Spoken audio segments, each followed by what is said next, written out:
بسم اللہ الرحمن الرحیم۔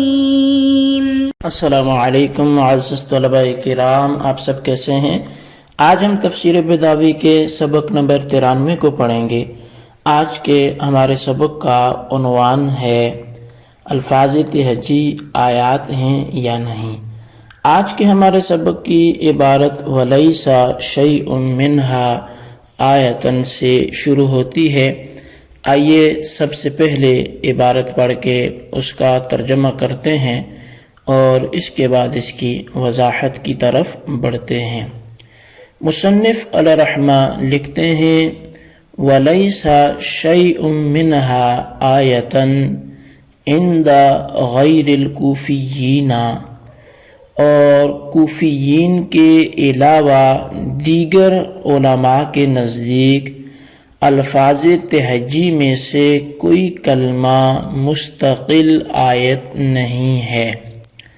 فَأَمَّا عِنْدَهُمْ فَأَلِفْ لَامْ مِيم فِي مَوَاقِعِهَا وَأَلِفْ لَامْ مِيم صَادٌ وَكَافٌ هَا يَا عَيْنٌ صَادٌ وَطَاهَ وَطَاسِيم مِّيم وَيَاسِين وَحَامِيم آیَةٌ وَحَامِيم عَيْن سِين قَاف آیتان وَالْبَوَاقِي لَيْسَتْ بِآیَاتٍ وَهَذَا تَوْقِیفٌ لَا مَجَالَ لِلْقِیَاسِ فِیہ۔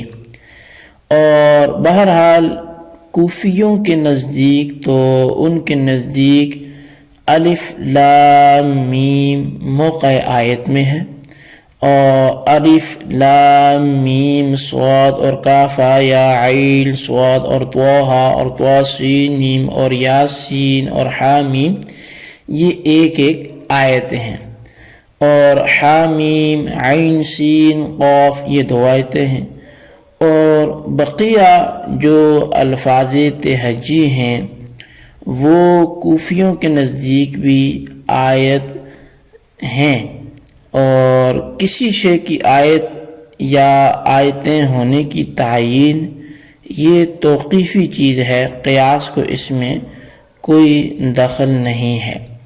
اور والبواقی لیست بآیات، اور جو باقی ہیں ان کے علاوہ جیسے نون اور قاف تو وہ آیات نہیں ہیں کوفیوں کے ہاں بھی۔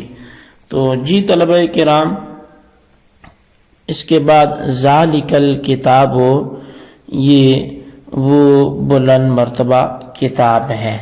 تو بہرحال یہاں تک آج ہماری سبق کی عبارت اور اس کا ترجمہ ہے۔ آئیے اب اس کی وضاحت کی طرف ہم بڑھتے ہیں اور سمجھنے کی کوشش کرتے ہیں کہ ہمیں آج مصنف علیہ رحمہ کیا سمجھائیں گے۔ تو سب سے پہلے یہ بات ذہن نشین رہے کہ آج کے ہمارے سبق کا جو خاص عنوان ہے وہ ان الفاظ تہجی کے بارے میں اس اعتبار سے گفتگو ہوگی کہ الفاظ تہجی کیا یہ مستقل آیات ہیں یا مستقل آیات نہیں ہیں، اور یہ آیات کے اجزاء ہیں کیا ہیں۔ تو وَلَيْسَ شَيْءٌ مِّنْهَا سے اوائل سور یعنی سورتوں کے یہ شروع والے الفاظ تہجی جو ہیں ان کے بارے میں مصنف علیہ رحمہ یہی گفتگو کرنے لگے ہیں کہ یہ آیت مستقلہ یا غیر مستقلہ ہونے میں جو بھی اختلاف ہے وہ اسے نقل کر رہے ہیں۔ چنانچہ مصنف علیہ رحمہ فرماتے ہیں کہ غیر کوفیین کے نزدیک تو اوائل سور میں سے کوئی بھی فاتحۃ السورہ آیت نہیں ہے، لیکن یعنی سورت کو شروع کرنے والی جتنی بھی یہ کلمات ہیں وہ الفاظ تہجی جہاں جہاں بھی ہیں یہ کوفیین کے علاوہ کے نزدیک جو ہیں وہ آیت نہیں ہیں، لیکن کوفیین جو ہیں وہ ان کے ہاں 4 قسمیں ہیں. ایک قسم بالکل آیت میں سے ہے ہی نہیں، اور دوسری قسم وہ ہے کہ جو آیت تو نہیں ہے مگر موقع آیت میں ہے، اور اس کا مصداق صرف ایک ہی کلمہ ہے، اور کلمہ تو وہ 3 کا مجموعہ ہے، لیکن اس اعتبار سے کہ وہ ایک ہی صورت کے شروع میں آیا ہے، اور وہ صرف الف لام میم ہے. اور یہ وہ آیت ہے کہ جو موقع آیت میں ہے. اور تیسری قسم ایسی ہے کہ جو ایک آیت ہے اور اس کا مصداق جو ہے وہ الف لام میم صاد ہے، اور قاف ہا یا عین صاد ہے. اسی طرح طٰہٰ ہے، طٰ سین ہے، یا سین ہے، اور طٰ سین میم ہے، اور حا میم ہے. کہ یہ وہ آیات ہیں جو ایک مستقل آیت کی حیثیت کوفیوں کے ہاں رکھتے ہیں. اور چوتھی جو قسم ہے وہ ان کے ہاں یہ ہے کہ جو 2 آیتیں ہیں، اور اس کے مصداق جو ہے وہ ایک ہی کلمہ ہے، اور وہ حامیم یہ ایک الگ آیت، اور عین سین قاف یہ ایک الگ آیت. جبکہ یہ دونوں اکٹھے لکھیں تو ان کے آخر میں بھی جو گول دائرہ ہوتا ہے حامیم کے بعد بھی، عین سین قاف کے بعد بھی، تو یہ ان کے مستقل آیت ہونے پر دلالت کرتا ہے. تو یہ 2 آیتیں ہوں گی. اب آخر کی تینوں قسموں کے علاوہ جتنے بھی صورتوں کے شروع کے الفاظ تہجی ہیں تو وہ سب پہلی قسم میں داخل ہوں گے، چونکہ ان کے ہاں پہلی قسم تو یہ تھی کہ جو بالکل آیت میں سے ہے ہی نہیں. تو اب ان آخری 3 قسموں کے علاوہ جو بھی الفاظ تہجی ہیں ان کا تعلق پہلی قسم سے ہے، یعنی وہ بالکل آیت نہیں ہیں. لیکن کسی کا آیت اور آیتیں ہونا یہ تو توقیفی ہے، اس میں قیاس کو کوئی کسی قسم کا داخل نہیں ہے. تو پھر ایک شبہ پیدا ہوتا ہے، اور وہ یہ ہوتا ہے کہ جب آیت یا آیتیں ہونا ایک توقیفی امر ہے تو پھر کوفیوں اور غیر کوفیوں میں یہ اختلاف کیسا ہے؟ چونکہ توقیفی چیز میں تو کسی کا کوئی اختلاف ہونا ہی نہیں چاہیے. تو اس کا جواب یہ ہے کہ سبب اختلاف اعتبار روایت و عدم اعتبار روایت ہے، یعنی کہ آیت اور آیتیں ہونے کی روایت کا کوفیوں نے اعتبار کر لیا اور غیر کوفیوں نے اعتبار نہیں کیا، تو اس اعتبار سے اختلاف ہو گیا.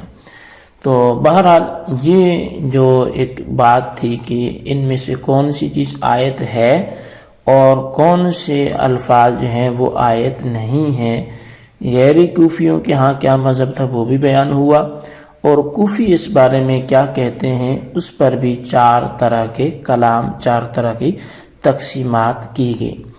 اب ذالک الکتاب سے جو اس کا مشار الیہ کتاب میں لکھا ہے وہ تو ہم آئندہ سبق میں سمجھیں گے، لیکن یہاں پر ایک چیز جو ہے وہ ضروری ہے، چونکہ اس کے مشار الیہ میں 2 احتمال ہیں. تو ایک تو لکھا ہوا ہے تو وہ تو ہم ساتھ ساتھ پڑھیں گے.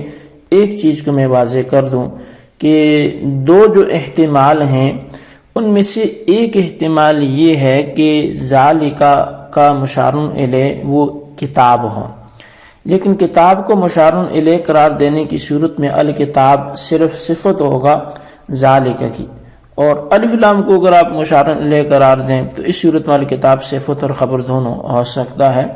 تو جس صورت کے اندر کتاب کو مشار الیہ قرار دیا جائے تو اعتراض وارد ہوگا کہ مشار الیہ سابقاً مذکور ہونا ضروری، یعنی پہلے اس کا ذکر ہو، اور یہاں کتاب کے پہلے کہیں تذکرہ نہیں، تو پھر ذالکہ کا مشار الیہ کتاب کو قرار دینا کیسے درست ہوگا؟